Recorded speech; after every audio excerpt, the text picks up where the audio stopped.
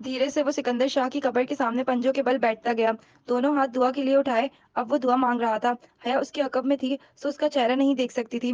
دعا کے بعد وہ کافی دیر سر جھکائے ایک پنجے کے بل قبر کے سامنے بیٹھا رہا، انگلی سے وہ مٹی پر لکیریں کھینچ رہا تھا۔ پھر جب وہ اٹھا تو حیا جانے کے لیے پلٹ گئی۔ گھر آ کر وہ اندر داخل ہوا تو حیا نے آہستگی سے لاؤنج کا دروازہ بند کیا اور 2 انگلیوں سے نقاب نیچے کھینچتے ہوئے اتارا۔ تم آرام کر لو، میں اوپر کمرہ دکھاتی ہوں، وہ اجنبی سے انداز میں کہتی سیڑھیاں چڑھنے لگی۔ جہان خاموشی سے اس کے پیچھے اوپر آیا، دستی بیگ ہاتھ سے پکڑ کر کندھے پہ ڈال رکھا تھا۔ حیا دروازہ کھول کر ایک طرف کھڑی ہو گئی، صاف ستھرا سا گیسٹ روم۔ کچھ کھاؤ گے؟ اس نے چوکھٹ پہ کھڑے کسی رسمی میزبان کے لہجے میں پوچھا۔ جہان نے بیگ بیڈ پہ رکھا اور ساتھ بیٹھا۔ بس ایک کپ چائے، میرے سر میں درد ہے۔ وہ جھک کر جاگرز کے تسمے کھول رہا تھا۔ وہ الٹے قدم واپس پلٹی، چند منٹ بعد جلدی جلدی چائے بنا کر لائی۔ وہ بیڈ پہ نیند دراز آنکھوں پہ بازو رکھے ہوئے تھا۔ چائے اس نے کپ سائڈ ٹیبل پہ رکھا، وہ ہلا تک نہیں۔ جہان، مگر وہ سو چکا تھا۔ حیا کی نگاہیں اس کے پاؤں پہ پھسلیں۔ جاگرز کے تسمے کھول چکا تھا مگر اتارے نہیں۔ پتہ نہیں کیوں اسے ترس سا آیا، شاید وہ تھکا ہوا تھا، شاید بیمار تھا۔ اس نے اے سی آن کیا اور دروازہ بند کر کے باہر آ گئی۔ صبح وہ دیر سے اٹھی، لاؤنج میں آئی تو فاطمہ اور پھپھو چائے پی رہی تھی۔ 11 بج چکے تھے۔ نور بانو، میرا راستہ، نور بانو کو پکار کر وہ ان کے پاس آ بیٹھی۔ فاطمہ لاہور والوں کا تذکرہ کر ہی رہی تھی۔ آپ لوگ کب آئے؟ صبح 8 بجے پہنچ گئے تھے، تم سو رہی تھی، فاطمہ مسکرا کر کہنے لگی۔ اچھا۔ جہان اٹھ گیا، حیا کی نگاہ سیڑھیوں کے اوپر پھسلی تو یوں ہی لبوں سے نکلا۔ وہ دونوں ایک دم اسے دیکھنے لگیں۔ جہان، اوہ، وہ ایک دم سیدھی ہوئی۔ وہ صبح پہنچ گیا تھا، اوپر کمرے میں ہے، آپ کو نہیں پتا چلا؟ نہیں، وہ آ گیا؟ سبین سکندر کے چہرے پہ ایک دم چمک سی ابھری، خوشگوار سی حیرت۔ وہ باپ کے جنازے کے تیسرے دن پہنچ رہا ہے مگر ادھر کوئی ناراضگی نہیں۔ جی میں دیکھتی ہوں، وہ خود ہی اٹھائی۔ اوپر اس کے کمرے کا دروازہ کھولا تو یخ بستہ ہو چکا تھا، اے سی تب کا آن تھا۔ اس نے جلدی سے اے سی بند کیا اور پنکھا چلا دیا۔ جہان اسی حالت میں جوتوں سمیت لیٹا تھا، آنکھوں پہ بازو رکھے۔ وہ شاید نیند میں بھی کسی کو اپنی آنکھیں پڑھنے نہیں دیتا تھا۔ ٹیبل پہ دھری چائے ٹھنڈی اور پرانی ہو چکی تھی، سوچا اٹھا لے، پھر خیال آیا کہ رہنے دے، اس کو پتا تو چلے کہ وہ اس کے لیے چائے لے آئی تھی۔ وہ دوپہر کے کھانے تک بھی نہیں اٹھا تھا، پھپھو اس کو ڈسٹرب نہیں کرنا چاہتی تھی سو اس کے اٹھنے کا انتظار کر رہی تھی۔ دوپہر میں زارا آ گئی، موسم اچھا تھا، دونوں نے شاپنگ پلان کر لی، مگر جب وہ ابایا پہن کر باہر آئی تو پھر سے ایکشن ریپلے شروع ہو گیا۔ تم نے ابایا کب سے لینا شروع کر دیا؟ وہی حیرت، سوال، تشویش اور تفتیش۔ ایک لمبا اور جامع سا جواب دے کر بھی اسے لگا کہ زارا غیر مطمئن ہے اور غیر آرام دہ بھی۔ شاپنگ کرتے، جوتے دیکھتے، کپڑے نکلواتے اور پھر آخر میں راحت بیکرز کے سامنے پارکنگ لاٹ میں بیٹھے سلش پیتے ہوئے زارا بار بار ایک غیر آرام نگاہ اس پہ ڈالتی جو پورے اعتماد سے ابایا اور نقاب میں بیٹھی سلش پی رہی تھی۔ یار چہرے سے تو اتار دو زارا، میرا نہ دم گھٹ رہا ہے اور نہ ہی میں مرنے لگی ہوں، میں بالکل کمفرٹیبل ہوں، اگر تم نہیں ہو تو بتاؤ۔ وہ ایک دم بہت سنجیدہ سے کہنے لگی۔ وہ ہے سلیمان تھی، وہ عائشہ گل کی طرح ہر بات نرمی سے سہ جانے والی نہیں تھی۔ جب وہ اپنے زمانے جاہلیت کے لباس پہ کسی کو بولنے کا موقع نہیں دیتی تھی تو اب نقاب پہ کیوں کسی کو بولنے دے؟ صرف حجابی لڑکی کیوں صبر کرے؟ اس کی رائے میں بہت زیادہ چپ رہنے کو بھی کمزوری سمجھا جاتا تھا۔ نہیں نہیں، میں تو تمہارے لیے کہہ رہی تھی۔ زارا ذرا بوکھلا گئی تھی، وہ سر جھٹک کر سلش پینے لگی۔ باہر پارکنگ لاٹ میں چند ماہ پہلے کے مناظر اب بھی رقم تھے۔ ڈالی اسے سب سے پہلے اسی جگہ پہ ملا تھا، میچر احمد یعنی پنکی سے مل کر جو الجھن اسے ہوتی تھی کہ وہ پنکی کیسے بنا اب وہ ختم ہو گئی تھی۔ وہ تو اس کی جاب کا حصہ تھا، پتہ نہیں وہ بات پہلے کیوں نہیں سمجھ سکی۔ وہ واپس آئی تو دل ذرا بوجھل تھا۔ زارا اور اس کا مدار اب مختلف ہو گیا تھا، پتہ نہیں ڈی جے اگر ہوتی تو کیسا رد عمل دیتی۔ اب اجنبی کا ٹیگ جو پیشانی پہ لگ گیا تھا۔ لاؤنج میں سب بڑے بیٹھے تھے، تایا، تائی، ابا، اماں، پھپھو اور سامنے ایک صوفے پہ سنجیدہ سا بیٹھا جہان، وہی صبح والے کپڑے مگر بال گیلے تھے۔ شاید ابھی ابھی فریش ہو کر نیچے آیا تھا۔ وہ سلام کر کے اپنے کمرے کی طرف بڑھ گئی، دروازے پہ پہنچ کر اسے لگا کہ وہ اسے دیکھ رہا ہے۔ اس نے بے اختیار پلٹ کر دیکھا، جہان تایا فرقان کی طرف متوجہ تھا، وہ اسے نہیں دیکھ رہا تھا۔ وہ سر جھٹک کر اندر آ گئی۔ دوبارہ اس کی جہان سے ملاقات رات کے کھانے پہ ہوئی۔ وہ ذرا دیر سے ڈائننگ ٹیبل پہ پہنچا تھا، ابا مرکزی کرسی پہ تھے، حیا فاطمہ کے ساتھ ایک طرف تھی۔ جہان نے جو کرسی کھینچی وہ حیا کے بالمقابل تھی مگر وہ اسے نظر انداز کر رہی تھی۔ وہ بھی یہی کر رہا تھا، بلکہ وہ تو شاید ہمیشہ سے یہی کرتا آیا تھا۔ کتنی چھٹی ہے تمہاری؟ ابا کھانے کے دوران پوچھنے لگے تھے۔